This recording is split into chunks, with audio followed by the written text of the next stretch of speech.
is not bowing. It is to reflect that and experience that supreme state. This is the meaning of Natva. And then a little bit more explanation of Namanam. Van manaha kayana tad eka vishayi karana lakshana prakvi bhavohi namanam.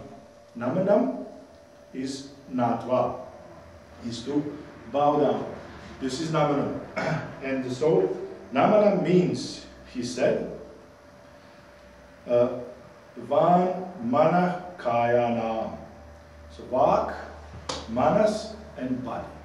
So these three aspects, okay? These three aspects, that eka vishay karana, making them one. Prakvi bhavo hi namanam. And subordinating them or submerging them into consciousness. Now, what is the point here?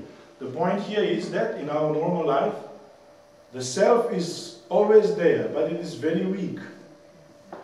So the body is dominant, the word speaking is dominant, the thinking is dominant. So it means by suppressing these aspects of one personality and giving and putting consciousness into prominence, allowing awareness to come into prominence, that is Namanam. So that's what he said. This is Namanam.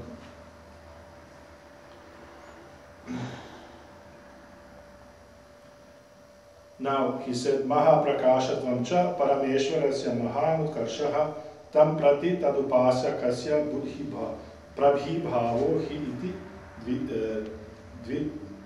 dvitiya api choktam. Now he said something which is not philosophical, he just makes a point here, that by this statement, two things are explained. Dvitiya api choktam, cha uktam. Two things are explained. The nature of Parameshwarasya Mahaprakashatvam cha Maheshwarasya Mahanutkarsha. That supreme light is the supreme excellence of Mahaprakasha. And that submerging by this word Natva, and submerging all these three aspects of personality into the awareness, allowing awareness to come into prominence. So these two things are explained by this word Natva. So this is how the commentary is written, very complex. So like that, Natva. Ataha eva, now, Ataha eva Natva iti Parameshvara Pranama Kriyo Uttara Kalam Maheshwaranandaha iti uktam. Now he said, Ataha eva Natva. Therefore, having worshipped in this way means allowing consciousness to come into prominence, submerging the speech and manas and body. Parameshvara, okay, so Parameshvara Pramana Kriya, this Pramana Kriya, this is what I just said, all these activities by submerging and allowing consciousness to come into prominence.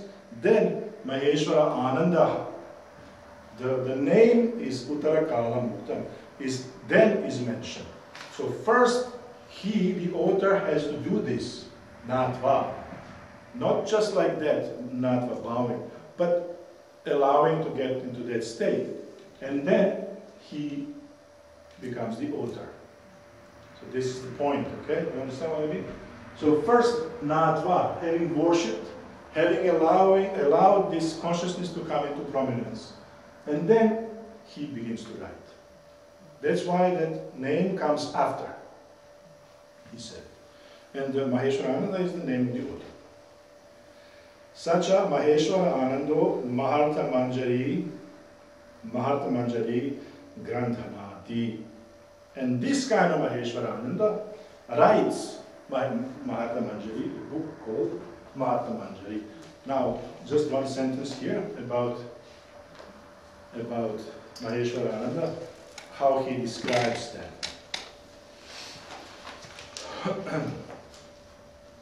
Maheshwara Anando hi naam Shrimad Sadashiva Paryanta Ashesha Shudha Adhikara Anupravishta Pramatra Parampara Prabhava Sarvasva Abhibhavi Nitya Anavachina Prakasha Ananda Paramartha Swatantriya Lakshanam Parama Shiva Bhataraka. So now this Parameshwar Ananda, he indeed is that Shiva, Parama Shiva Bhataraka. Now the description, the rest is the description of that Shiva. And that Shiva is, Lakshanam, is characterized by Swatantriya, freedom.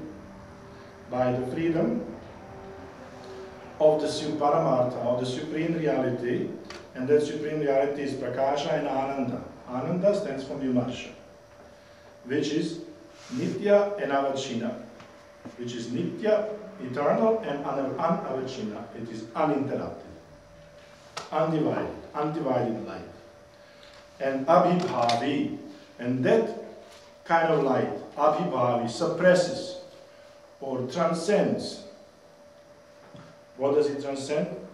Prabhava, Sarvasya, all. Prabhava, the power of all.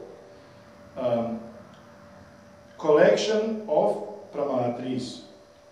Various, maybe you remember we mentioned there are various knowing subjects existing in this universe. And so all of these knowing subjects are limited. So he transcends them all. And Anupravishta Adhikara. And Adhikara means all those superintending deities for various levels of creation. Either Shuddha or Ashuddha. We already mentioned once, pure creation, first 31 tattvas, or 30 tattvas, and then the rest is pure creation. Impure creation, creation of Maya, pure creation. So in all of these levels of existence, Srimad Shiva Paryanta, Sadashiva, up to Paryanta, up to Sadashiva, so which is 34th tattva. 35th and 36th tattvas are Shiva and Shakti. Shiva and Shakti. So that Maheshwarananda, who is Parashiva Bhataraka, transcends all of these aspects. And so that kind of Maheshwarananda writes this book. Sacha, okay, Sacha Maheshwaranando, and this kind of Maheshwarananda, Mahartha Manjari Granthanati, he writes, composes this book, and then Grantha Sandarbha Dvara Lokam Anubhavayati iti arthaha. The meaning is that, iti arthaha, the meaning is that Dvara, by means of this composition, Lokam Anubhavayati, he makes the world experience. This is called causative. He makes the world experience, then the philosophy of Advaita. Manjari, okay, now Manjari apicha prathak bheda pratibhase api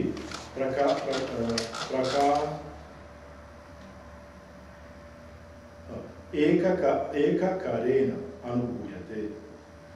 Now he says, in the bouquet of flowers, prathak pushpe bheda pratibhasavati. Although each flower pratibhasi shines separately, prathak, in that bouquet of flowers, eka akarena anubhuyate. Eka akara means form. So it is experienced, anubhuyate, it is experienced as one. So granthanam cha pushpadehe api anayasa grahano upayataya prasiddham. And granthanam,